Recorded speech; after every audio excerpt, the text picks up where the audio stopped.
अपने दिल को खुदावंद से बोले, प्रभु मुझे तेरे रास्ते अच्छे लगते हैं। दुनिया के रास्ते शायद चमकीले हैं, दुनिया के रास्ते बहुत टेम्पटिंग लगते हैं, बहुत लुभावने हैं, लेकिन वो दुनिया के रास्ते, और आपका वचन कहता है मुझे दुनिया में नहीं खोना है, मुझे दुनिया में नहीं खोना है, मुझे शर्मिंदा नहीं होना है, मुझे शर्मिंदा नहीं होना है। मसीही जीवन, हम सत्संग की सीख ही यह है कि मसीही जीवन एक कुश्ती है। जो सच्चा मसीही है वो योद्धा है, जो सच्चा मसीही है वो एक वीर है। और मसीही जीवन, बाइबल खुद कहती है कि our weapons of warfare are not carnal. हमारे जो वेपन्स है वो शारीरिक नहीं है, लेकिन वॉर तो है।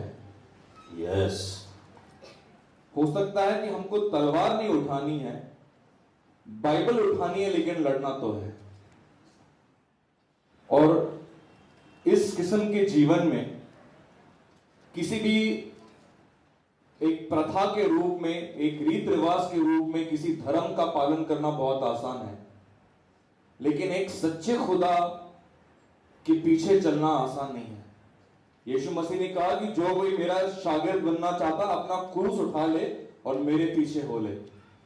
क्रूस कभी एक आसान जीवन का प्रमाण हो ही नहीं सकता। और हम जैसे आत्मा में बढ़ते जाते हैं, ये जो मुश्किल है ये हमारे लिए आनंद बन जाता है। जितनी परीक्षाएं आती है उतना हम और प्रभु के लिए मजबूत बनने के लिए तैयार हो जाते हैं और हमारा आत्मिक स्तर बढ़ते जाता है। लेकिन कई बार मैंने अपने खुद के जीवन में भी ये अनुभव किया है और मुझे पूरा यकीन है कि शायद इस कलीसिया में इस वक्त एक भी शख्स ऐसा नहीं है जो कह सकता है कि he has never lost heart। अपने पूरे साल के ऊपर नजर डालिए, क्या अपने साल तो दूर की बात है, इस हफ्ते के ऊपर नजर डालिए। क्या कभी ऐसा मौका आया जब आपको एक पल के लिए लगा होगा यार ये बहुत मुश्किल है, यार ये मुझसे नहीं होगा। और ऐसे कई सारे गवाहियां मैंने सुनी है जब मैं देखता हूं कि मसीही लोग अपने बुलाहट में, अपने इस वॉक विद द लॉर्ड में कई ऐसे जिंदगी में मोड़ आते हैं कि जब हमारा दिल नहीं लगता। बाइबल में लिखा है कि दे लूज हार्ट। और मैं इस विषय में इस पूरे पिछले हफ्ते इसी बात पर मनन कर रहा था और मैंने प्रार्थना भी की इस बारे में। मैंने प्रभु से प्रार्थना में कहा कि प्रभु आप मुझे बताइए कि आपका वचन इस बारे में क्या कहता है।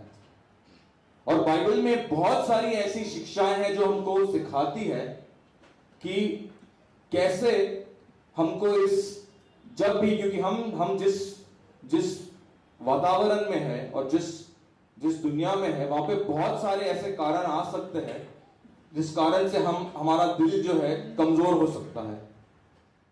लेकिन पौलुस ने इस बारे में एक बात कही है। हम खुदा का वचन निकालेंगे 2 कोरिन्थियों 4:16, the book of Corinthians, the second letter of Corinthians, chapter 4 verse 16। इसलिए हम याव नहीं छोड़ते, यद्यपि हमारा बाहरी मनुष्यत्व नष्ट हो जाता है तो भी हमारा भीतरी मनुष्यत्व दिन प्रतिदिन नया होता जाता है। और मैंने जब इस बारे में इस वचन को अपने जीवन पे लागू किया तो मेरे दिल में एक ही बात प्रभु ने डाली कि हम हियाव तब छोड़ते हैं जब हमको जो चीजें हमको नजर आती है उसमें हमको ब्लेसिंग नजर नहीं आती। जब हमको बाहरी चीजों में हमको वो आशीष, वो बरकतें, वो प्रॉस्पेरिटी, वो बरकत नजर नहीं आती, तब हमारा दिल जो है इस बुनाहट के प्रति कमजोर होना शुरू होता है।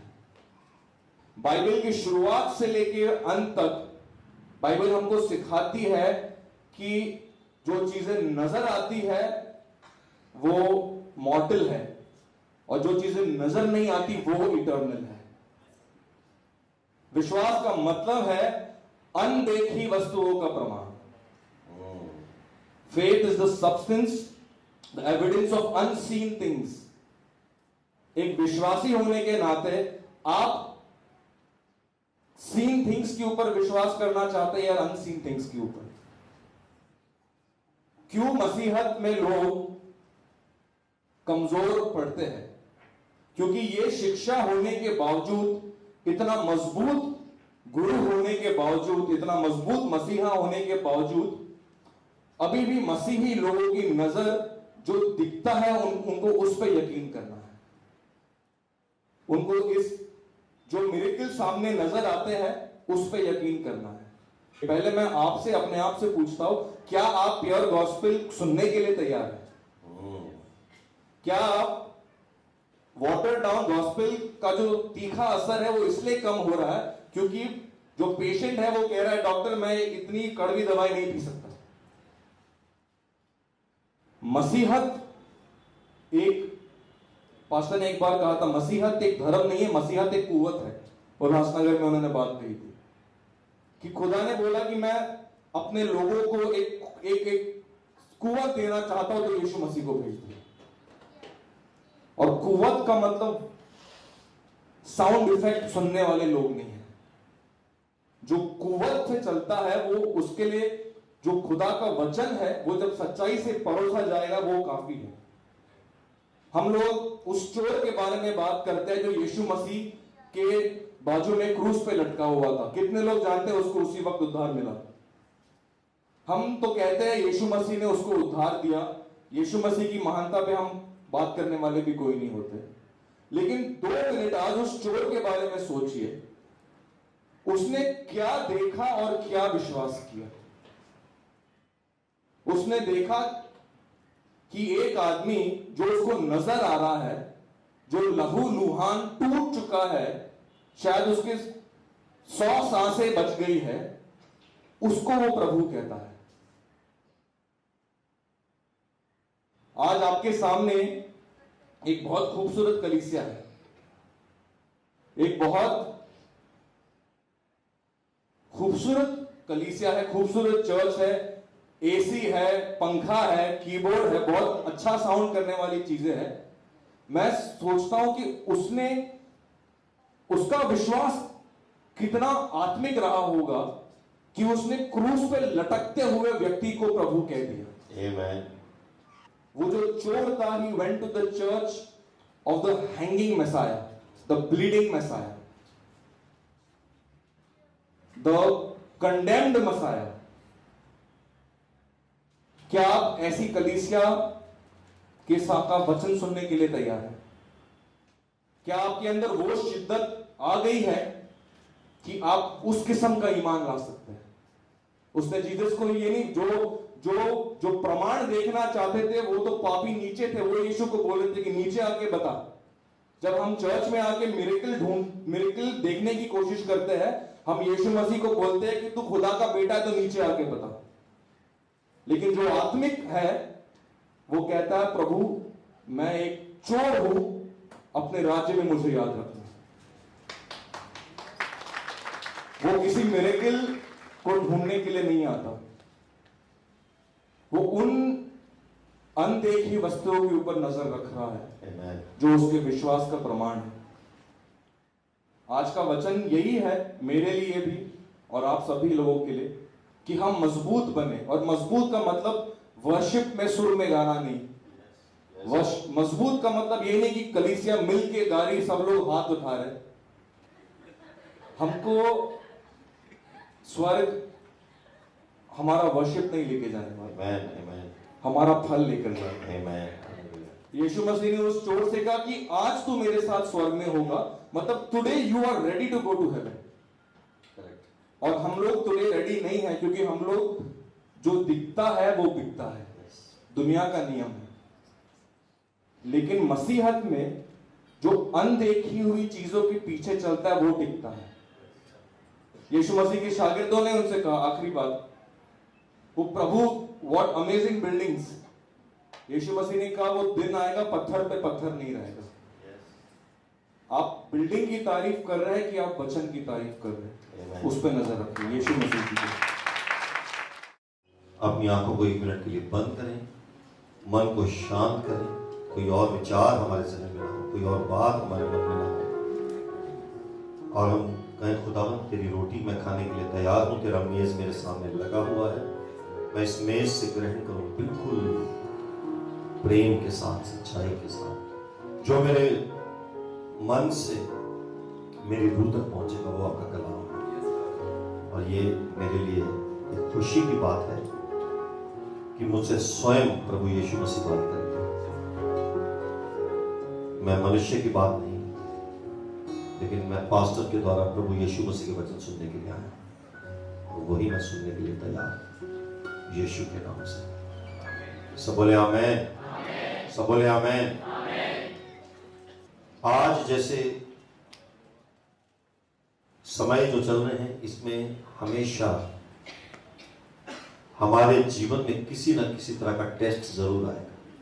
बोलो आमेन। और ये जो टेस्ट आएगा, ये जो हमारे जीवन में परीक्षाएं आएंगी या हमारे सामने सिचुएशंस आएंगी, उन सिचुएशंस में हमें कभी ना कभी, बल्कि हर रोज कोई ना कोई डिसीजन लेना पड़ता है। आमेन। और ये जो डिसीजन हम लेते हैं, इससे पता चलता है कि हमने जो निर्णय लिए हैं, क्या ये निर्णय हमारे अंदर से प्रभु की तरफ से आए हैं कि हमने अपनी तरफ से लिए। आज मैं आपको बताऊंगा कि कैसे निर्णय नहीं लेना है। बोलो कैसे निर्णय। कभी कभी हमारे जो निर्णय हैं वो गलत तरह से मोटिवेटेड होते हैं।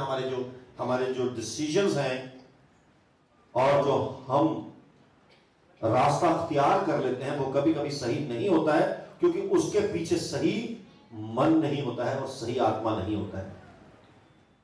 सबसे पहली बात, जो भी हम निर्णय अपने जीवन में लेते हैं, उसमें जो सबसे अहम चीज है वो है कि खुदावंत को हमको सबसे आगे रखना है। सब बोलो प्रभु को, मुंह से बोलो, प्रभु को सबसे आगे रखना है।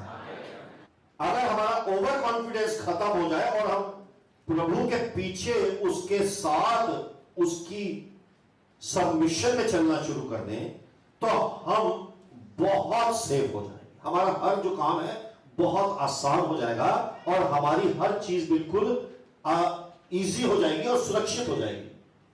अगर हम नीति वचन में जाते हैं 18 और उसकी 10वीं आयत में जाते हैं, Proverbs chapter 18 verse 10, The name of the Lord is a fortified tower, the righteous run to it and are safe. यहोवा का नाम दृढ़ गढ़ है, धर्मी उसमें भागकर सब दुर्घटनाओं से बचता है। सब बोलो, मुंह से बोलो, यहोवा का नाम दृढ़ गढ़ है, धर्मी उसमें भागकर, सब बोलो, धर्मी उसमें भागकर सब दुर्घटनाओं से बचता है। सब दुर्घटनाओं से, वाह, हमारे चारों तरफ दुर्घटनाएं होने के लिए तैयार बैठी, हमारे चारों तरफ बुरे काम होने के लिए तैयार बैठे हैं। बीमारियां तैयार हैं, डायबिटीज तैयार है, झगड़े तैयार हैं। आप गाड़ी से घर से निकले झगड़ा करने के लिए, आप नहीं, लोग तैयार हैं। आपको साथ लड़ने के लिए लोग तैयार हैं। सारी तरफ मुसीबतें हमारे ऊपर आने के लिए तैयार हैं। बोलो तैयार हैं। लेकिन जो आदमी प्रभु को आगे रख के उसके पीछे छुप के चलता है, प्रभु उसके अंदर उस तक उन मुसीबतों को पहुंचने नहीं देता है। मैं पढ़ रहा था एक रैबिट के बारे में। रैबिट होता है ना, जो खरगोश, खरगोश जंगल में रहता है। किधर रहता है? और खरगोश को सबसे ज्यादा डर लगता है शेर से। किससे? क्योंकि शेर उसको आगे भजा करके खा जाता है। लेकिन खरगोश क्या करता है?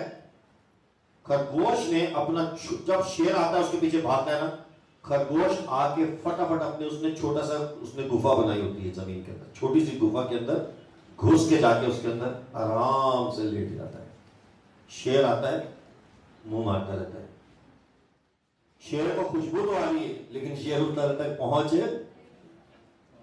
शेर इतना ट्राई करता है, शेर इतनी कोशिश करता है। खरगोश तो कभी कभी तो ऐसा ही हो जाता है कि खरगोश तो भूल भी जाता है कि बाहर कोई शेर, बोला खरगोश भूल जाता है कि बाहर कोई शेर, वो तो अपनी गुफा में आराम से लेटा हुआ है और शेर भी जो उसको आवाज आती है हंसता है, शेर आया है। लेकिन मैं तो अपने घर में बैठा हुआ हूँ, मैं तो अपने यीशु मसीह के पीछे बैठा हुआ हूँ। आ रहा है किसी बीमारी को आ जाओ, आ रहा है किसी तकलीफ को आ जाओ, मुसीबत के दिन मेरी दुआ सुनता है वो।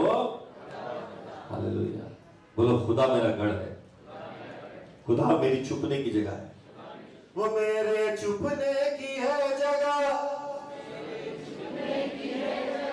वो मेरे छुपने की है जगह। और हम क्या करते हैं, हम निकल आते हैं। हम बोल, हमारा प्रॉब्लम क्या है, हम लोग शेर को शेर नहीं समझते और हम उसके सामने पंगा लेते हैं। हमें लगता है कि मैं कुछ भी कर सकता हूं, हम कुछ भी कर सकते हैं, हम छुप सकते हैं। हमें जरूरी नहीं कि हर बार शेर से जाके ऐसे झगड़ा करना है, बेवकूफी वाले डिसीजन। जहां छुपने का टाइम है वहां छुपना है, जहां सामने आने का टाइम है वहां प्रभु सामने लाएगा। लेकिन हमको किस में चलना है, मसीह के उस प्रोटेक्शन के पीछे चलना है, यीशु मसीह को आगे रखना है और उसकी मर्जी को आगे रख के हमें चलना है। तो बोलो ओवर कॉन्फिडेंस नहीं करना है। प्रभु ने नहीं रास्ता दिखाया, मैं चल पड़ा, बस हो गया। प्रभु ने नहीं दिखाई ये मर्जी, मेरी मर्जी से मैं अपना रास्ता निकाला। बाइबल में बताया है अब्राहम और लूत। अगर हम बाइबल निकालेंगे, जेनेसिस की किताब, उत्पत्ति किताब 13 और उसकी 7वीं आयत। उत्पत्ति किताब 13 और 7 पढ़िए। अब्राहम और लूत की भेड़ बकरी और गाय बैल के चरवाहों में झगड़ा हुआ। अब्राहम और लूत की भेड़ बकरी और अब्राहम के और लूत की भेड़ बकरी और गाय बैल के चरवाहों में, और गाय बैल के चरवाहों में झगड़ा हुआ। झगड़ा हो गया। बोलो अब्राहम के लोगों में और उनके लूत के घरानियों में क्या हो गया, झगड़ा हो गया। आमीन। उस समय कनानी और परिज्जी लोग उस देश में रहते थे। उस समय कनानी और परिज्जी लोग उस देश में रहते थे। तब अब्राहम लूत से कहने लगा, मेरे और तेरे बीच और मेरे और तेरे चरवाहों के बीच झगड़ा न होने पाए। भैया झगड़ा नहीं होने पाए। हाँ जी। क्योंकि हम लोग भाई बंधु हैं। हम लोग भाई बंधु हैं। क्या याद दिला रहा है अब्राहम लूत को, हम लोग और तेरे मेरे बीच में कोई झगड़ा। अब्राहम प्लीड कर रहा है, अब्राहम उसके सामने आग्रह कर रहा है, कहता आई प्रे कि हमारे बीच में कोई झगड़ा। अब्राहम कहता मैं तुझसे विनती करता हूं कि प्लीज हम झगड़ा ना करें। आगे देखें। क्या सारा देश तेरे सामने नहीं? क्या सारा देश तेरे आगे नहीं है? इसलिए मुझसे अलग हो जा। इसलिए भाई तू मुझसे अलग हो जा। यदि तू बाईं ओर जाए, अगर तू बाईं ओर जाएगा तो मैं दाहिनी ओर जाऊंगा, तो मैं दाहिनी ओर चला जाऊंगा। और यदि तू दाहिनी ओर जाए, तो अगर दाहिनी ओर जाए तो मैं बाईं ओर जाऊंगा, मैं बाईं ओर चला जाऊंगा। तब लूत ने आग उठाकर, तब सब इधर देखो, लूत ने आग उठाई। लूत ने क्या किया? फिर यरदन नदी के पास वाली सारी तराई को देखा। उसने यरदन नदी के पास वाली सारी तराई को देखा, जो अच्छी अच्छी जगह उसको दिख रही थी, उसने उनकी तरफ देखा कि वह सब सींची हुई है। कि वाह, उसने कहा सब सींची हुई जगहें हैं। जब तक यहोवा ने सदम और अमोरा को नष्ट न किया था, तब तक सोअर के मार्ग तक वह तराई यहोवा की वाटिका और मिस्र देश के समान उपजाऊ थी। वाह, अब देखिए सारी बातें देखो। बोलो यीशु मसीह की। अब्राहम को खुदा ने कहा कि मैं तुझे एक जगह पर ले जाना चाहता हूं, तेरे को प्रॉमिस लैंड पर ले जाना चाहता हूं। लूत को तो नहीं कहा था। किसको कहा था? तो अब्राहम ने लूत को कैसे लिया? प्यार से लिया। कि तू मेरे साथ चल। आमीन। लूत ये बात भूल गया, लूत ये बात भूल गया कि मेरे को यहां तक लाने वाला कौन है? अब्राहम है। और उसने अपने लोगों को यहां तक भी नहीं कहा था कि तू भाई ये मेरे चाचू हैं, ये मुझे यहां तक लाए, ये मेरे अंकल हैं, ये मेरे बड़े हैं, ये मेरे बुजुर्ग हैं। उसके लोगों को भी इस बात का इल्म नहीं था कि हमें इनके साथ इज्जत के साथ चलना है, इनके लोगों के साथ इज्जत के साथ चलना है। ये हमारे बड़े हैं, ये हमारे एल्डर हैं, ये हमारे पिता समान है, ये हमारा अब्राहम है, ये मुझे अपने साथ लाया था, ये मुझे साथ खुदा ने तो कहा था मत ले जा, लेकिन ये शायद मुझे मोहब्बत में ले आए मेरे साथ, और मैं इनके साथ चलता यहां तक पहुंचाऊं। अगर उसको पता चला कि झगड़े हो रहे हैं तो वो क्या कहता? Uncle I am sorry. क्या बोलता था? अंकल आए, अंकल मेरे से गलती हो गई, मेरे लोगों से गलती हो गई। अरे अच्छा, इधर आओ तुम, क्या मेरे अंकल हैं, मैं आज जो भी हूं, आज जो मेरा हो रहा है इनकी वजह से हो रहा है। बल्कि उसने क्या किया? ओके, तो मैं अच्छी जगह देखता हूं। मतलब अब्राहम के साथ भी उसका ये एटीट्यूड था कि जो मैं बेटर जगह ले लूं, इनसे क्या ले लूं? वाह। और जहां गया वो मरा, जिधर वो गया, जो जगह उसको अच्छी लगी थी देखने में, वहां पर वो खुश अपने एडल्ट्री बच्चियों के साथ। सदोम और गुमोरा के अंदर मुसीबत, बीवी भी मर गई। नमक का, क्योंकि वो शरीर में भागा था। किसमें भागा था? उसने उस जगह का एहतराम नहीं किया, उस ओहदे का एहतराम नहीं किया, उस अनुग्रह का एहतराम, इज्जत नहीं की, उसको उसने रिस्पेक्ट नहीं किया, और उसने डिसीजन प्राइड में लिया, एंगर में लिया, सडनली लिया।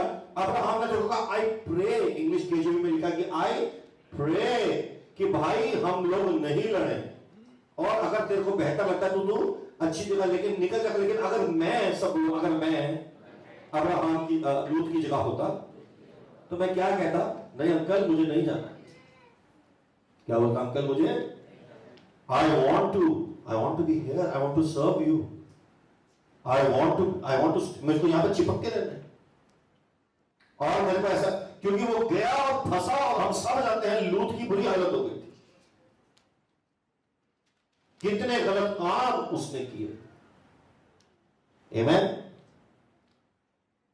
क्योंकि उसको घमंड था, वो कुछ बन गया था। एक टाइम पे तो वो कुछ था ही नहीं, लेकिन जब वो खुदा के बंदे के साथ चलता रहा, खुदा के खादिम के साथ उसकी सोहबत थी, खुदा के बंदे के साथ उसकी रहनुमाई थी, उसका रास्ता दिखा, उसने उनको रास्ता दिखाया, वो वहां तक पहुंचा।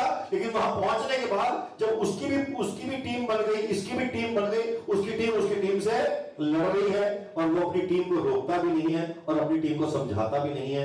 और फिर वो कहता है ठीक है मैं, और जब वो अब्राहम ने कहा तुझे जो चाहिए ले ले, तो उसने ये नहीं कहा, उसको क्या कहना चाहिए था? अंकल आप बताओ मैं क्या लूं। बोलो यीशु मसीह की, सब बोलो यीशु मसीह की। गांव से एक बच्चे को लेके एक आदमी आया शहर में, उसको साथ रख के उसको घर में बड़ा किया, सब कुछ किया। बच्चे के भी बच्चे हो गए, इस आदमी के भी बच्चे थे, दोनों बच्चे लड़ने लगे आपस में। तो बड़े ने कहा कि बेटा चल तू इस घर को बेच देते हैं, तू अपना हिस्सा ले ले, मैं अपना हिस्सा ले लेता हूँ। तो अंकल आपका ही तो है, मैं तो आपके साथ आया हूं यहाँ पे, मेरा कोई हिस्सा बनता ही नहीं है। लेकिन उसने क्या बोला? नहीं, बड़ा ड्राइंग रूम मेरा होगा, ये वाला कमरा भी मेरा होगा, 3 गाड़ियों में से 2 मेरी होंगी।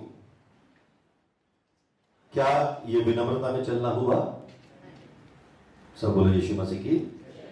तो आदमी जब ऐसे निर्णय लेता है, तो ऐसे निर्णय हमेशा हमारे जीवन में श्राप लाते हैं, जैसे लूत के जीवन में श्राप आए। इस तरह से हमें निर्णय लेना नहीं, हमें विनम्रता में चलना। बोलो विनम्रता में चलना। याद रखना है कि हमारे पर अनुग्रह किया गया, याद रखना है कि परमेश्वर हमें साथ लेके चला है, याद रखना है जो लोग ऐसे करते हैं उनकी लाइफ में फल नहीं आएंगे। आप लिख लो, ये स्पिरिचुअल लॉ है, ये आत्मिक कानून है। सब यीशु मसीह की बोलो। ओवर कॉन्फिडेंस नहीं होना चाहिए। बोलो नहीं होना चाहिए। बोलो मेरे में है शायद मैं प्रभु से ज्यादा अपने ऊपर भरोसा रखता हूं।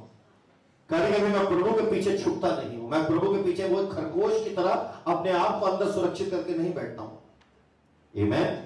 प्रभु दिखाएगा, ऐसा नहीं खरगोश बाहर नहीं निकलता, वो निकलता है, हरी हरी चरागाहों में जाके वो भी खाना खाता है, लेकिन फिर जाके प्रभु के अंदर बैठ जाता है। उसकी एक गुफा है। बोलो मेरी एक गुफा है। वो क्या है? मेरा प्रभु का वचन है। आमीन। बोलो मेरी गुफा मेरा प्रभु है, उसका वचन है। उसकी मर्जी के पीछे मैं छुप के बैठता हूं। दया कर